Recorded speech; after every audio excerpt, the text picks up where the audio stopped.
Bugun juda muhim mavzuni gaplashamiz. Pensiya tanlashda xato qilsangiz, oyma-oy 1 million, 1 million, hatto 2 million so'mgacha pulni yo'qotib qo'yishingiz mumkin. Bu mavzu faqat nafaqaga chiqayotganlar uchun emas. Bu bugun ishlayotgan har bir odamga, ota-onasiga, pensiya rasmiylashtirayotgan farzandlarga, ish staji bor hujjatlari to'liq bo'lmaganlarga, keyin ko'ramiz deb yurganlarga ham tegishli. Men bugun pensiya jamg'armasi orqali pensiya tayinlashda nimalarga e'tibor berish kerak? Qaysi holatda pensiya miqdori kamayib ketadi? Qaysi hujjatni vaqtida topshirmasangiz katta puldan ayrilishingiz mumkin? Qanday qilib qonuniy ravishda o'zingizga eng foydali pensiya variantini tanlash mumkinligini sodda tilda tushuntiraman. Videoni ho'zroq oxirigacha ko'ring. Chunki bitta kichik detal sizning yoki ota-onangizning pensiyasini sezilarli oshirishi mumkin. Kanalga obuna bo'ling, videoga like bosing. Chunki men bu yerda oddiy odamlar tushunadigan tilda pul, huquq va davlat xizmatlari bo'yicha eng kerakli ma'lumotlarni berib boraman. Avvallari odamlar pensiya masalasiga ko'pincha juda oddiy qarardi. Erkak kishi 60 yoshga, ayol kishi 55 yoshga yetdi, mehnat daftarchasini oldi. Pensiya jamg'armasiga bordi, hujjat topshirdi va pensiya chiqdi. Ko'pchilik davlat o'zi hisoblab beradi, men aralashmasam ham bo'ladi deb o'ylardi. Lekin amalda pensiya miqdori faqat yoshga bog'liq emas. Pensiya ta'sir qiladigan asosiy omillar bor.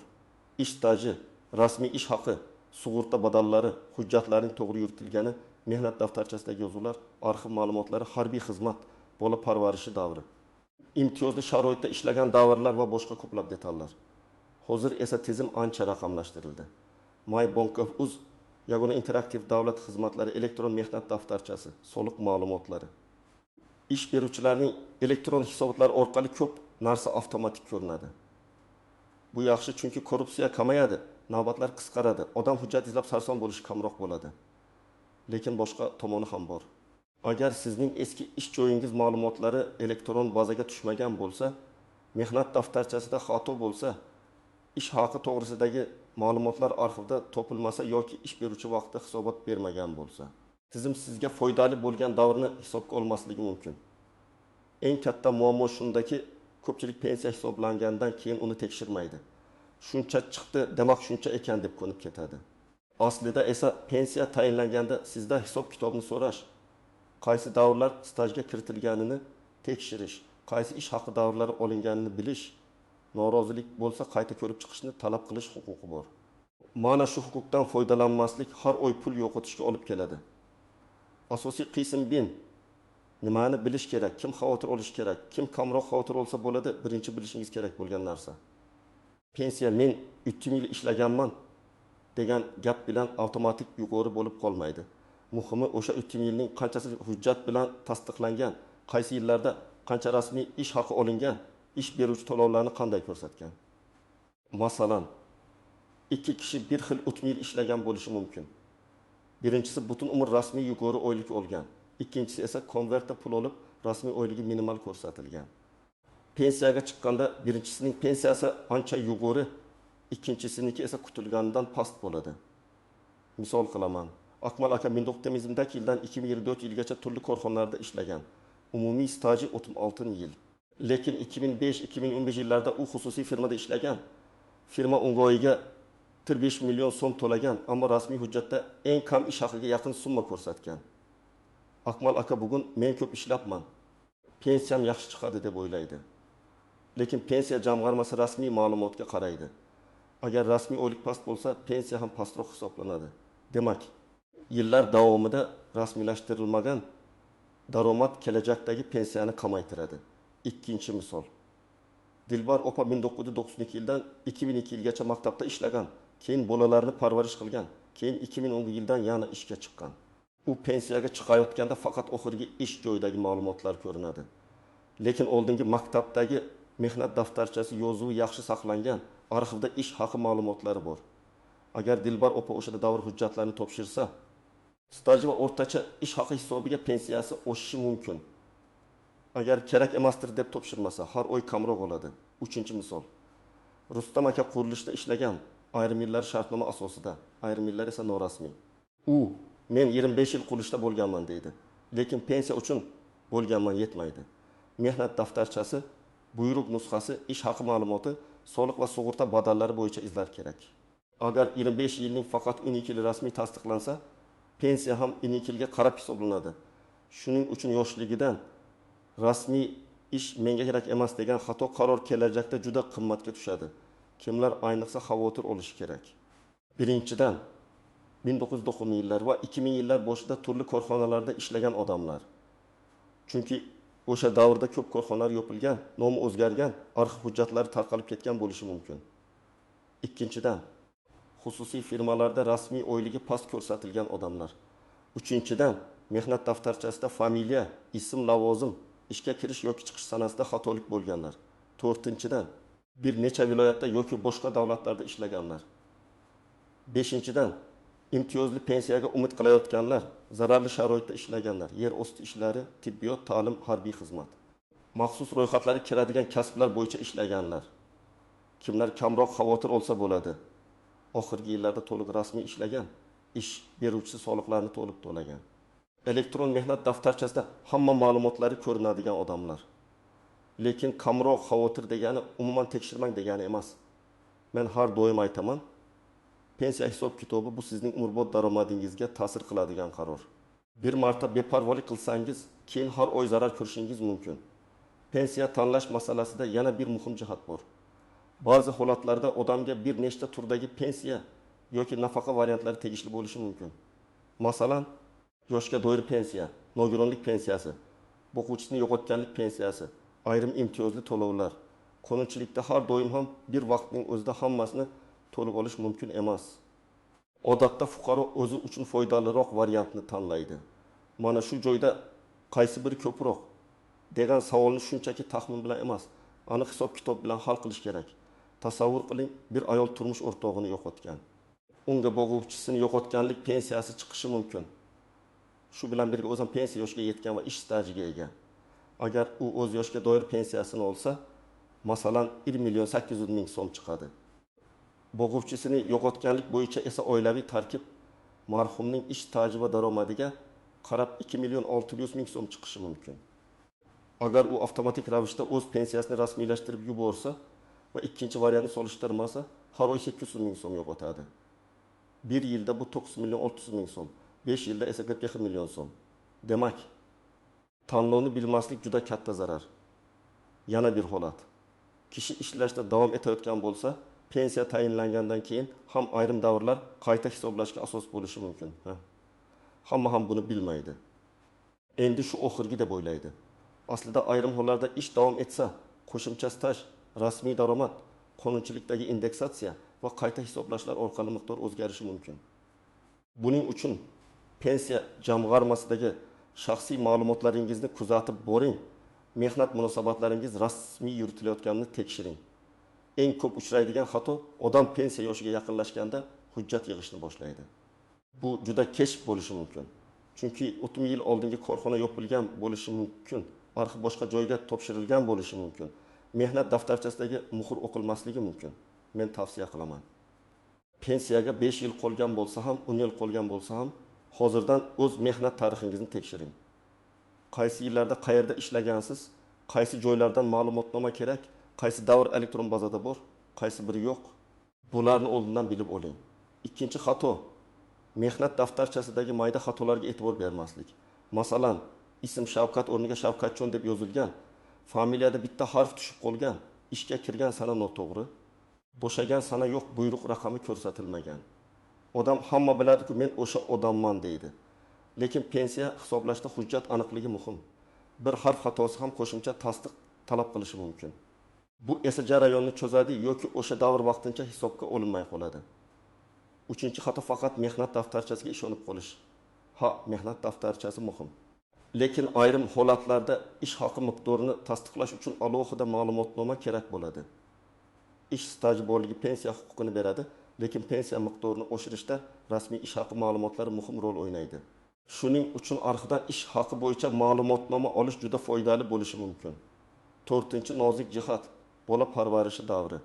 Ko'p ayollar men uyda o'tirganman, demak bu davr umuman hisobga olinmaydi deb o'ylaydi. Aslida qonunchilikda bola parvarishi bilan bog'liq ayrim davrlar stajga kiritilishi mumkin. Lekin bunda cheklovlar va shartlar bor. har bir holat alohida ko'riladi. Shu sababli ayollar pensiya rasmiylashtirayotganda farzandlar tug'ilganligi haqidagi guvohnomalar, hujjatlari, familiya o'zgargan bo'lsa, tasdiqlovchi hujjatlarni tayyorlab qo'yishi kerak. 5-jihat, boshqa davlatda ishlagan davrlar. Masalan, kimdir Rossiyada, Qozog'istonda yoki boshqa davlatda rasmiy ishlagan. Bu davrlarning pensiyaga ta'siri xalqaro shartnomalar, ijtimoiy sug'urta to'lovlari va hujjat tasdiqlariga bog'liq bo'lishi mumkin. Bu yerda eng katta xato baribir hisobga olinmaydi deb umuman murojaat qilmaslik. Men bunday vaziyatda pensiya jamg'armasidan yozma tushuntirish so'rashni tavsiya qilaman. Og'zaki javob bilan cheklanib qolmang. Yozma javob keyingi murojaatlar uchun asos bo'ladi. 6-jihat, imtiyozli pensiya. Ayrim kasblarda ishlaganlar belgilangan yoshdan oldin pensiyaga chiqish huquqiga ega bo'lishi mumkin. Lekin bu juda aniq hujjatlar bilan tasdiqlanadi. Faqat men zararli sexda ishlaganman deyish yetmaydi. Lavozim nomi, korxona turi, ish sharoiti tegishli ro'yxatga mosligi, attestatsiya hujjatlari, buyruqlar, ma'lumotnomalar kerak bo'lishi mumkin.